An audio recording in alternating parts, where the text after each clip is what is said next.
سلام. امروز میخوام چند تا نکته رو بهتون پیشنهاد بدم که اگر از اینها استفاده کنید در طول روز یا در طول زمانهایی که برای کار کردنتون صرف میکنید، احتمال اینکه بهره‌وری بهتری توی کاراتون داشته باشید خیلی بیشتر بشه. در واقع به نوعی این نکات و به کارگیری این نکات باعث میشه که یک انسان یا یک فرد پروداکتیو تر باشید نسبت به کسی که همین کارها رو انجام نمیده. این نکاتی هم که بهتون میگم یا این مواردی هم که بهتون میگم نکات خیلی پیچیده آنچنانی نیستن، فقط چیزهایی هستن که شاید یه جا اونها رو نشنیده باشید یا بهشون فکر نکرده باشید و براتون خیلی مهم جلوه نکرده باشه و حالا اگر یک کسی اونها رو بهتون بگه و همه رو یه جا بشنوید، مثل یه جرقه عمل کنه و باعث بشه که شما بهره‌وری بیشتری توی کاراتون داشته باشید. بنابراین واقعا نکات خیلی پیچیده‌ای نیست. نکته مهمی که در مورد همه اینها وجود داره این هستش که باید بتونید اونها رو همیشه و همیشه انجام بدید و در واقع استمرار داشته باشه. انجام اونا توی زندگیتون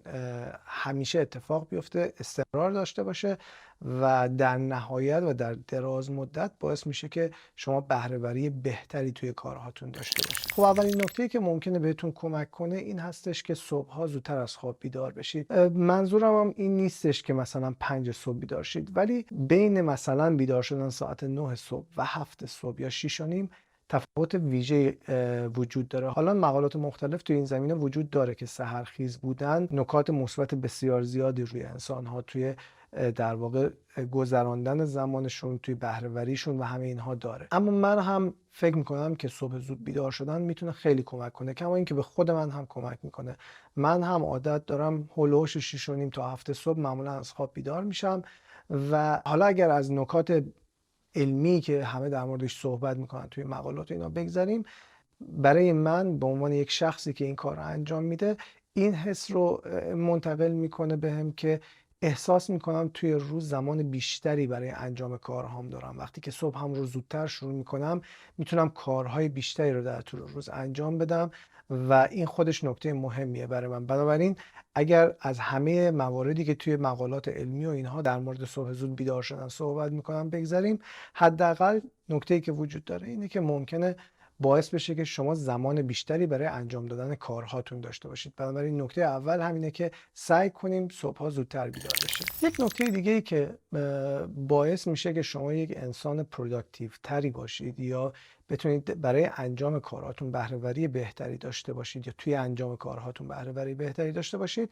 این هستش که یک کار رو مدام انجام ندید. منظورم اینه که فرض کنید شما دارید مقاله می‌نویسید، فرض کنید دارید پایان‌نامه‌تون رو می‌نویسید. اینکه ساعت‌های طولانی بشینید و نگاهتون به مانیتور لپتاپتون باشه و کار کنید و کار کنید و کار کنید، این باعث نمیشه که شما انسان بهره‌وری باشید، بلکه شما باید در حین انجام کارهاتون به خودتون استراحت بدید. اصطلاحاً بریک هایی داشته باشید برای مدت 5 دقیقه، 6 دقیقه، نهایتاً 10 دقیقه از اون محیطی که دارید کار میکنید فاصله بگیرید و مثلا پاشید یه راهی برید، یه قدمی بزنید، یه چیزی بنوشید، یه قهوه، چای یا هر چیزی و از اون حالت سکونی که دارید در حین انجام اون تحقیقتون یا هر چیزی کمی دور بشید. نکته بعدی که به نظرم خیلی نکته مهمی است، خصوصا توی دنیای امروز که ما همش سر و کلمون توی موبایل هست و موبایلمون همیشه همراهمون هست، اینه که موبایلمون رو از خودمون دور کنیم.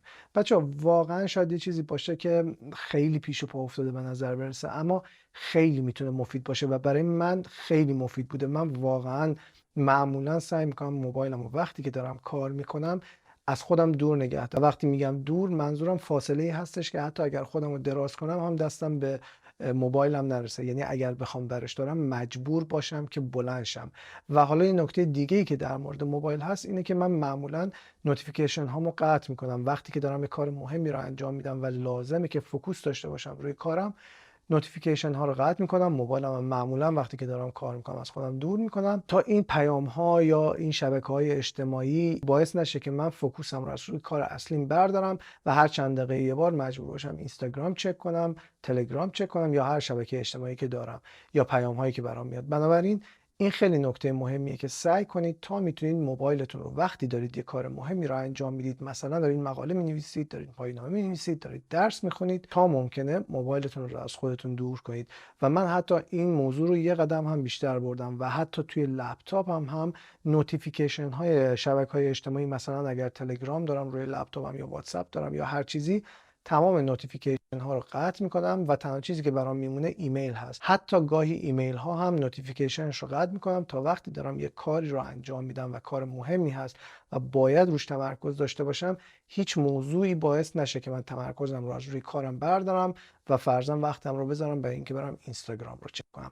پس یه نکته خیلی مهمی که در دراز مدت باعث میشه شما بهره‌وری بیشتری توی کاراتون داشته باشید، در واقع کارهای بیشتری رو انجام بدید، این هستش که موبایلتون رو از خودتون دور کنید. نکته خیلی مهم دیگه ای که حداقل به من خیلی کمک کرده توی اینکه بتونم بهره‌وری مناسب داشته باشم توی کارام، این هستش که برای خودم ددلاین میذارم. همیشه من وقتی یه کار مهمی دارم بچه‌ها، یه تاریخی رو برای خودم مشخص میکنم که اون کار مهم رو باید تا اون تاریخ تموم کرده باشم. معمولا زمانی که دارید مقاله مینویسید، پایان نامه مینویسید یا هر کار دیگه میکنید، این ددلاین باعث میشه که شما به لحاظ ذهنی یه برنامه ریزی داشته باشید و خودتون رو مجبور کنید و مغزتون رو مجبور کنید که تا یک تاریخ مشخص اون کار مهمی که انتخاب کردید، حالا هر کاری میتونه باشه، رو تمومش کنید. و من این رو امتحان کردم بارها و بارها و همیشه جواب گرفتم، به خاطر اینکه واقعا باعث شده، حداقل برای من باعث شده که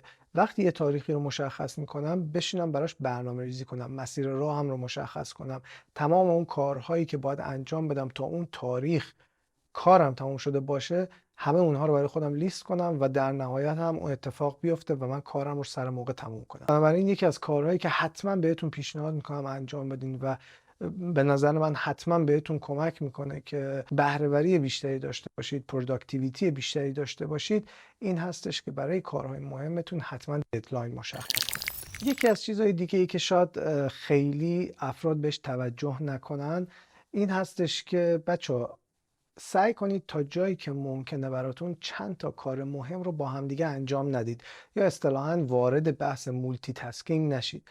برای خیلی از افراد اینطوریه که وقتی چند تا کار مختلف مهم رو میخوان انجام بدن، در نهایت باعث سردرگمی، خستگی بیش از حد، عدم تمرکز و استرس زیاد میشه. بنابراین اگر براتون مقدوره، تا جایی که براتون امکانش وجود داره، سعی کنید یه کار مهم رو انجام بدید، اون رو به پایان برسونید، بعد برید وارد کار بعدیتون بشید. اما خیلی از افراد هستن که میتونن چند تا کار رو همزمان انجام بدن. اگر از اون دست از آدما هستید، خب بحثش جداست. این موضوع رو برای کسایی میگم که واقعا مولتی تاسکینگ جزء عادتاشون نیست ولی مجبورن یا به هر دلیلی این مسیر رو انتخاب میکنن. اگر از اون دست از آدما هستید، بهتون پیشنهاد میکنم که چند تا کار رو همزمان انجام ندید، خصوصا اگر چند تا کار مهمه. یکی رو انجام بدید، وقتی که تموم شد برید سراغ کار بعدی. حالا اینجا یه نکته‌ای که وجود داره این هستش که قرار نیست اگر فقط یک کار رو می‌خوایم انجام بدیم از بقیه کارها عقب بمونیم. مثلا خیلی وقتا اتفاق افتاده که من دارم یه مقاله می‌نویسم، تمرکز اصلیم، فشار اصلی کار رو میذارم روی نگارش اون مقاله، اما اگر یه موضوع جالبی رو ببینم، اینطوری نیستش بگم خب اصلا دیگه من نمی‌خوام بهت فکر کنم، برو کنار. نه، اون موضوع رو یادداشت میکنم یه جایی برای خودم، یا توی وقتایی که مربوط به انجام کار اصلیم نیست میام در مورد اون موضوع دومی فکر میکنم، مقاله میخونم یا هر چیزی. اما تمرکز اصلیم رو دیگه نمیذارم یه جای دیگه. اول اون کاری که باید تموم بشه رو تموم میکنم، اگر وقت اضافه داشتم کم کم اون کارهایی که جدید توی ذهنم اومده یا یه ایده نابی بوده دیدم اون رو هم انجام میدم، اما در صورتی که کار اصلیم رو برای اون روزم، برای اون هفتم تموم کرده باشم. خب دیدید این نکاتی که بهتون گفتم واقعا چیزای عجیب غریبی نیستن، چیزای سختی هم نیستن. تنها نکته‌ای که وجود داره اینه که ما بتونیم اینها رو مداوم انجام بدیم، مداوم مرورشون کنیم، همیشه داشته باشیم توی ذهنمون و این کارها رو انجام بدیم. و اینها بچه‌ها در دراز مدت باعث میشه که شما بهره‌وری بهتری داشته باشید. اصلا انتظار نداشته باشید یه چیزی رو امروز انجام بدید و فردا نتیجهش رو ببینید. واقعا توی بحث‌های علمی، توی مقاله نویسی، پایان نامه نویسی یا خیلی از کارهای دیگه اینطوری نیستش که شما امروز یک کاری رو انجام بدید فردا نتیجهش رو ببینید. شما باید تداوم داشته باشید و اگر تداوم داشته باشید، یه سری کارها رو هر روز انجام بدید، در دراز مدت میبینید که براتون فایده داشته، عادتهای خوبی رو کسب کردید و در نهایت میبینید که بهره‌وری بهتری داشتید. یه سری کارهای دیگه هم هستن که خب اگر انجام بدید مسلماً براتون مفید خواهد بود. مثلا اینکه شما بتونید غذای سالم بخورید، مثلا اینکه ورزش کنید. توی مقالات مختلف بهش اشاره شده، متخصصای مختلف در موردش صحبت کردن که خب شما اگر ورزش کنید احتمالاً بهره‌وری بهتری خواهید داشت، انرژی بیشتری برای انجام کار خواهید داشت و همه اینها باعث میشه که فکر و ذهن شما عملکرد بهتری داشته باشه. و خب اینا هم اگر میتونید، اگر براتون مقدور، واقعا توی برنامه روزانه‌تون بگنجونید و خصوصا ورزش کردن حتی توی خونه، یا اگر مثلا میتونید دوچرخه سواری کنید یا هر چیزی، اینها باعث میشه که در دراز مدت بهره‌وری بهتری داشته باشید. خب امیدوارم نکاتی که گفتم براتون مفید باشه. واقعا چیزای عجیب غریبی نیست و فکر میکنم اگه کسی دلش بخواد که کارها رو به صورت بهتری انجام بده، نتایج بهتری بگیره، خیلی راحت میتونه اینها رو وارد زندگیش کنه و از اینها توی زندگیش استفاده کنه. امیدوارم که این نکات مورد استفادهتون قرار گرفته باشه. اگر این ویدیو براتون جذاب بود یا براتون مفید بود، ممنون میشم که ویدیو رو لایک کنید و کانال رو هم سابسکرایب کنید. تا ویدیوی بعدی، خدا نگهدار.